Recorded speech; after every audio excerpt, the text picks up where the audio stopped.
주님의 은총과 평화가 오늘 예배의 자리에 앉으신 여러분 모두와 함께 하시길 간절히 소망합니다. 우리 민족 최대의 명절인 추석 연휴가 시작되었습니다. 그러나 작년과 마찬가지로 올해도 코로나19가 몰고 온 암울한 일상은 명절을 가리지 않습니다. 여기 보시면 한 지자체가 방역 수칙을 담은 홈페이지를 만들었습니다. 너만 건강하면 나는 다 괜찮다. 마치 부모님의 목소리를 담아 전하는 것 같습니다. 여기저기서 코로나19의 확산 방지를 위해 고향과 친지들에 대한 방문을 자제하고 비대면으로 마음을 전하라 홍보하고 있습니다. 가족과의 대면을 자제하자는 비대면의 현실이 참 서글프지만 하나님의 도우심 속에 코로나19의 확산을 막고자 애쓰는 모두의 노력이 결실을 맺고 이 몹쓸 질병이 하루속히 종식되기를 간절히 소망합니다. 오늘 우리가 함께 읽은 교회력 복음의 말씀은 계속해서 마가복음 9장입니다. 지난주에 우리는 마가복음 8장의 말씀을 통해서 십자가의 길에 오르시기 위해 예루살렘을 향하시는 예수님을 만났습니다. 헛된 욕망에 때가 묻은 색안경을 끼고 스승을 따랐던 베드로를 사탄이라 질책하신 예수님께서는 철저한 자기 부정을 통한 순종과 생명의 위협 속에서도 끝까지 하나님의 뜻을 따르겠다는 용기를 가지라고 말씀하셨습니다. 이후 예수님께서는 높은 산에서 영광스러운 모습으로 변모하신 것을 몇몇의 제자들에게 보이셨고 그들과 함께 산을 내려와 귀신 들린 한 아이의 치유를 하시며 그곳을 떠나 갈릴리를 가로질러 가셨습니다. 이때 예수님께서는 제자들을 향해 두 번째로 당신의 죽음과 부활을 가르치십니다. 이는 제자들을 가르치시며 또 인자가 사람들의 손에 넘겨져 죽임을 당하고 죽은 지 3일 만에 살아나리라는 것을 말씀하셨기 때문이더라. 아멘. 마가복음에는 예수님의 순환 예고가 세 차례 등장합니다. 8장, 9장, 10장 이렇게 등장합니다.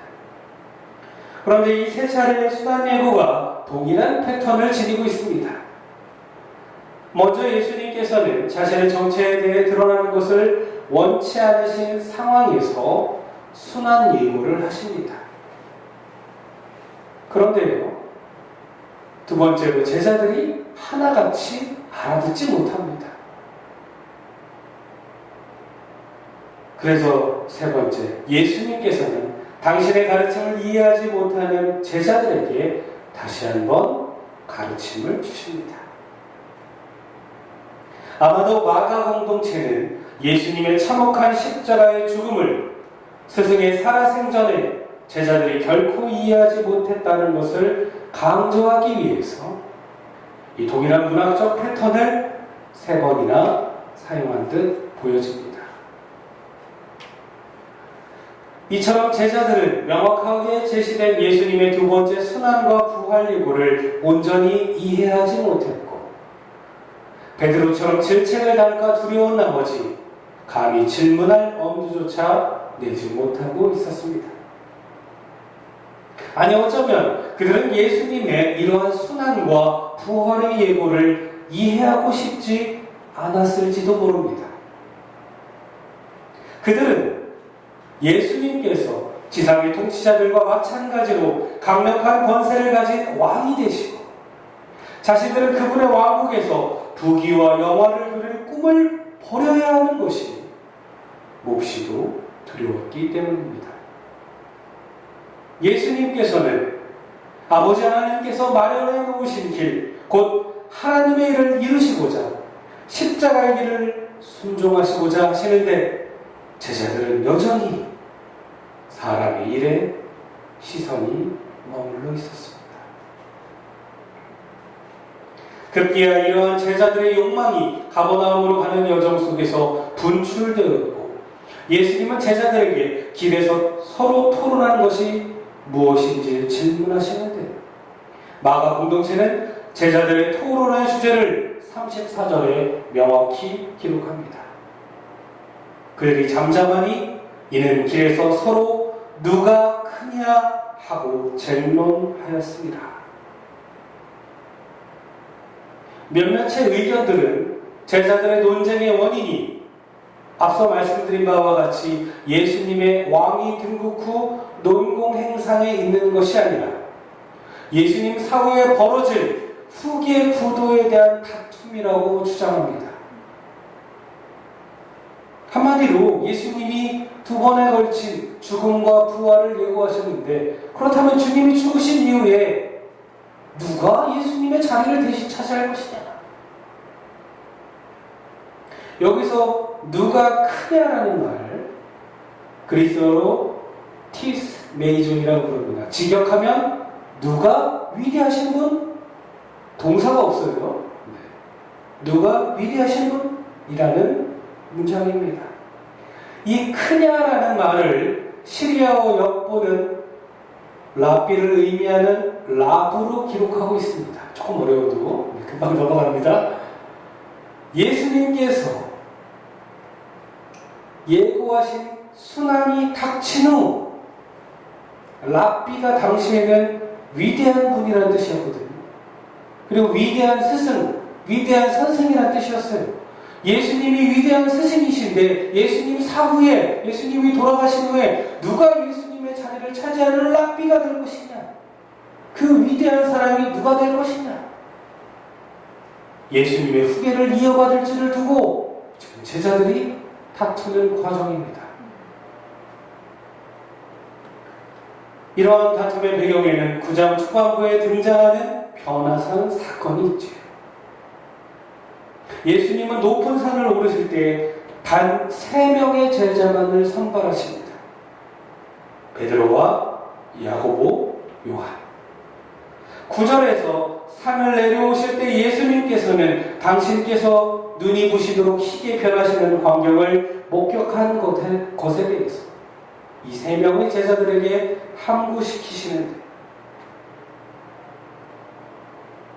제 생각에는 이 3명의 제자들이 이를 누설했을 가능성도 있다고 보여집니다.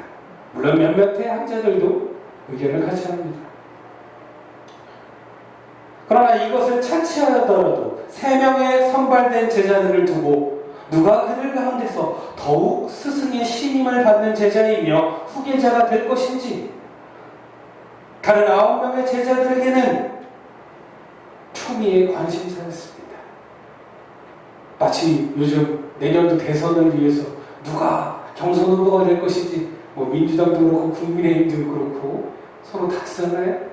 그것처럼 줄을 잘 서야 되는데 어느 줄을 서야 될 것인가, 그런 경쟁도 있었던 모양입니다. 논쟁의 원인이 어쨌든지 간에 제자들은 스승의 명성과 능력, 그분과의 친분과 인연으로 한 자리를 차지하려는 데 혈안이 되어 있었고, 나아가 그들 가운데 누가 가장 높은 자리를 차지할 것이냐를 놓고 한심한 싸움을 벌였습니다. 이것이 소위 제자라고 하는 사람들의 본 모습이었습니다.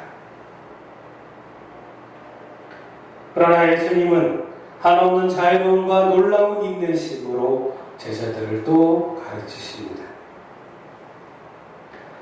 예수께서 앉으사 12제자를 불러 이르시되 누구든지 첫째가 되고자 하면 무사람의 끝이 되는 무사람을 섬기는 자가 되어야 하리라 하시고, 저는 이 말씀을 대할 때마다 어린 시절 주일 예배 대표 기도에서 혹은 부모가 자녀를 축복할 때 종종 기도되었던 예요, 또 부흥회 등의 설교에서 많은 목사님들이 축복으로 선포하셨던 말씀이 생각납니다. 머리가 될지언정 꼬리가 되지 않게 하여 주시옵소서. 여러분 들어보셨나요? 머리가 될지언정 꼬리가 되지 않게 하여 주시옵소서. 그러나 이 마가 공동체가 기록한 주님의 말씀은 그 기도의 내용이나 축복의 내용과는 거리가 멉니다. 예수님은 뭇사람의 끝에 자리하여 섬기는 자가 뭇사람의 첫째가 된다는 역설적인 진리를 단호히 선포하십니다.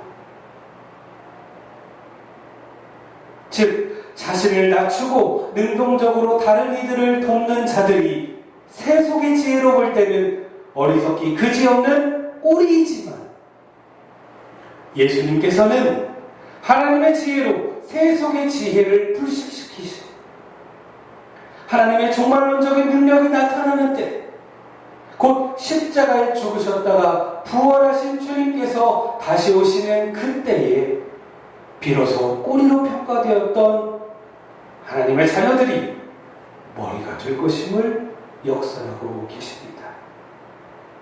아울러 당신의 제자라면 이러한 꼬리의 삶을 살아야 함을 선포하고 계십니다. 예수님께서는 이를 보다 구체적으로 설명하시기 위해 특별한 방식을 사용하십니다. 어린아이 하나를 데려다가 그들 가운데 세우시고 안으시며 제자들에게 이르시되, 누구든지 내 이름으로 이런 어린아이 하나를 영접하면 곧 나를 영접함이요, 누구든지 나를 영접하면 나를 영접함이 아니요 나를 보내신 이를 영접함이니라.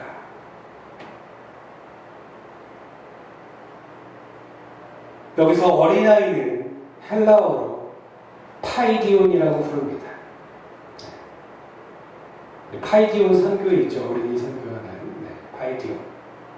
이 파이디온은요, 성별과 나이를 불문한 어린이뿐만 아니라 갓난아기도 포함하고요, 노예라는 뜻도 갖고 있습니다. 그래서 한 학자는 이 용어가 노예를 의미한다는 사실에서 고대 사회에서 어린이들을 어떻게 데려가고 그들의 사회적 지위가 어떠했는지 분명히 보여주고 있다 평가합니다. 그런데 여기서 우리가 주목해야 될 점은요, 36절에서 예수님께서 어린아이를 세우시고 안으시며 라는 부분입니다. 세우시고 안으시는 장면이 고대 사회에서는요, 아이를 입양할 때 새로운 부모가 입양할 아이와 처음으로 신체를 접촉하면서 자신의 아이임을 확증하는 상징 행위라는 것입니다. 세우시고 안으시고, 너는 이제 내 아이다. 너는 내 아들이다. 너는 내 딸이다. 많은 사람들 앞에서 확증하는 방식입니다. 입양의 프로토콜, 입양의 방식인 거죠. 그 입양의 방식을 예수님이 지금 이 어린아이를 통해 하고 계십니다. 예수님의 이러한 상징 행위는 어린아이를 일종의 모범이 아니라 구체적인 자비의 대상으로, 곧 환대받아야 할 이들의 대표격으로 보여주신 것입니다. 오늘 본문의 병행 본문인 마태복음에서는 어린아이와 같지 않으면 천국에 갈 수 없다는 표현을 하시죠. 그런데 마가의 관심은 어린아이의 순진함, 순진무구 이런 것이 아니라 이 어린아이라는 표현을 써서 제자들로 하여금 가장 도움이 필요하고 가장 우리의 선행이 필요한 이에게 환대하고 그들을 도와주라는 의미를 담고 있습니다. 섬기라는 의미를 담고 있는 것이죠. 어린아이는 그러므로 우리가 돕고 환대해야 할 모든 대상 중에 하나의 큰 상징으로 자리하는 것입니다. 사랑하는 여러분, 오늘의 우리는 예수님을 통해 자신의 욕망을 성취하고자 첫째가 되고자 애쓰는 제자들과 과연 다르다 말할 수 있습니까? 예수님은 하나님의 나라에서 위대한 사람이 되려거든 어린이와 같이 돌봄과 도움, 환대가 필요한 이들을 사랑으로 얼싸안고 섬기라 말씀하십니다. 세속의 지혜는 그것이 꼬리가 되는 길이라고 조롱할 것입니다. 그러나 사랑하는 여러분, 죄의 노예인 비천한 우리를 십자가의 사랑으로 하나님의 자녀 삼아주시고 구원하여 주신 예수님, 다시 오실 예수님의 약속을 굳게 믿고 사랑의 섬김을 통해 하나님 나라의 첫째가 되는 길을 선택하시는 지혜로운 그리스도인이 되시기를 간절히 축원합니다.